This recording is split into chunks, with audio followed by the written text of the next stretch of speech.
We all know that the Chicago Bulls not having Lonzo Ball is a huge loss to this team. We saw what this team was before Lonzo got injured and then what they were after. The skills and the intangibles that he brought was the perfect fit for this roster and what they needed. But while we've talked about what the Bulls could have been had Lonzo not gotten injured at length on this channel, the fact of the matter is he's not going to be playing this season, and it's likely an outcome that he could never play again. But oddly enough, as much as the Bulls have suffered from injuries in years past that severely impacted the team dating all the way back to when Jay Williams got in his motorcycle accident in the early 2000s, last season, aside from Lonzo of course, was the healthiest the Bulls have been in years, especially as it relates to the core group of guys. Vuce played all 82 games, Patrick Williams played all 82 games, Zach Lavine, while he started the season not playing in a handful of back-to-backs, ended up finishing the season playing 77 games, the most since his sophomore season.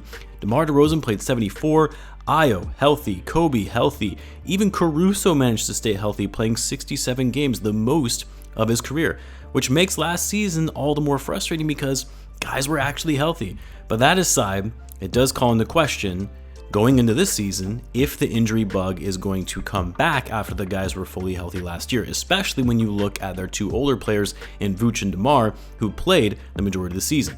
Now, I'm not going to focus on that and putting negative vibes out into the universe or jinx this team in some way, but when thinking about this, and knowing the Bulls are going to be without Lonzo for the whole season, the question I've been asking myself is who are the players the Bulls can least afford to lose? Or which player, if they were to miss some time, would have the biggest impact on the overall success of the team? Which player would be like that of Lonzo Ball that would throw off the overall chemistry, flow, and net rating of the team? And it's what we'll be talking about in this video. So what's going on, everyone? You're listening to Bulls Central here. Hope you're all doing well.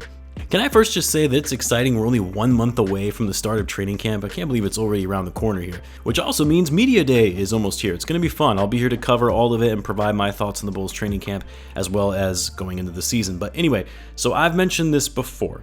While I know a lot of people will disagree with this, I do actually think even with the limited moves the Bulls made this offseason in terms of the additions the team made with Torrey Craig, Javon Carter, I do think the Bulls improved their overall roster based on those two signings. Not exceedingly better. They're not going to be a contending team, not even close, but I do think this team will be better than most people think. That said, a lot of it hinges on whether this roster can stay healthy. Now, while I think most people would assume that the player the Bulls can least afford to lose and have them miss a considerable amount of time is Zach Lavine, maybe even DeMar DeRozan, I actually don't think that's the case at all. Obviously, losing either of them, say even 20 games for this upcoming season, that is a big loss and would hit the Bulls hard.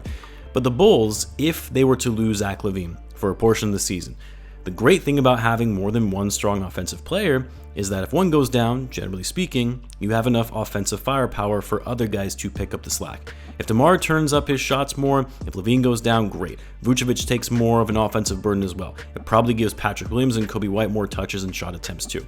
So obviously, you wouldn't want to lose a player like Zach Lavine at any given point in the season, but losing him would not be as catastrophic because of the other options the Bulls have and the fact that they have a deep backcourt.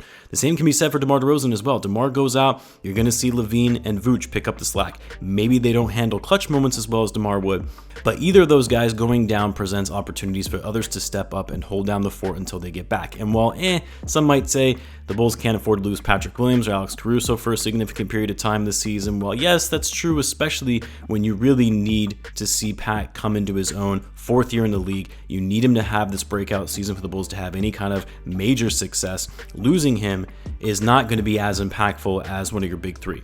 And the same with Alex Caruso, who obviously we need his defense and just his overall effort and energy on the court. It still would be a big loss, and I would argue losing him would be more of a problem than people would give it credit for. He's not the player that stands out the most as the guy the Bulls absolutely cannot afford to lose, or they will have an unsuccessful season.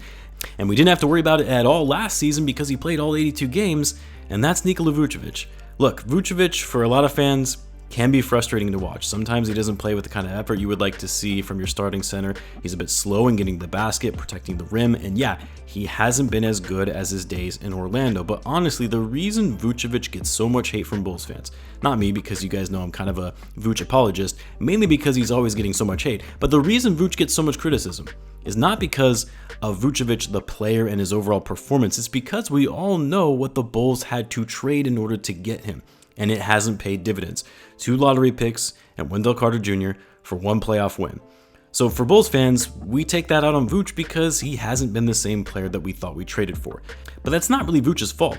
He didn't ask to get traded. He didn't make the deal in which he was exchanged for 2 first-round picks and Wendell. He got traded because it's the nature of the business, and since coming to Chicago, Vuce has done nothing but be a professional, has come ready to play, and still remains one of the Bulls' most vital players, and he still is one of the better bigs in the league. I argue he's a top 10 center in the NBA based on what he's doing and being an elite rebounder, great post-up player, solid finisher at the rim, great in the pick and roll, and is very underrated as a passer for a big man. Smart player, knows where guys are, knows his role, and executes upon it. He has his flaws, don't get me wrong. He's not going to give you strong defense. His lateral footwork has always been meh. He's not going to be leaping all over the place to block shots. And yeah, his shooting can be pretty inconsistent, which is unfortunate because we thought we were trading for a 40% three-point shooting big, and that has since never really been the case. So yeah, no one is saying Vucevic is a perfect player. He's not a superstar. He is past his prime and will likely never see another All-Star game in his career, but he's still one of the better centers in the league. And if he's out, if he has to miss time for whatever reason, for lack of a better word, the Bulls are screwed. I love Andre Drummond. I think he's hilarious. He brings energy, he crashes the boards, but come on now. Drummond starting at center and being our only option at center, because the Bulls don't have Derrick Jones Jr. anymore, who Billy sometimes liked to play at the small ball 5, and he played it well, I might add. I mean, maybe you could experiment with Pat playing the 5, maybe Julian Phillips, but now we're talking about a second-round pick rookie to play some center in meaningful minutes. No, the Bulls without Vucevic would be in bad shape, and it's really because of their lack of depth at the 5. Really, the lack of depth in the front court in general. Drummond is not going to be able to replicate what Vuce does. He's certainly not going to be putting up threes. He's not going to have the same passing ability as Vucevic. He's not going to have the same IQ and wherewithal down low that Vucevic possesses. The only thing Drummond excels at over Vuce is his offensive rebounding, and that's about it. It's a massive downgrade. And then who do you have backing up Drummond in this scenario as well?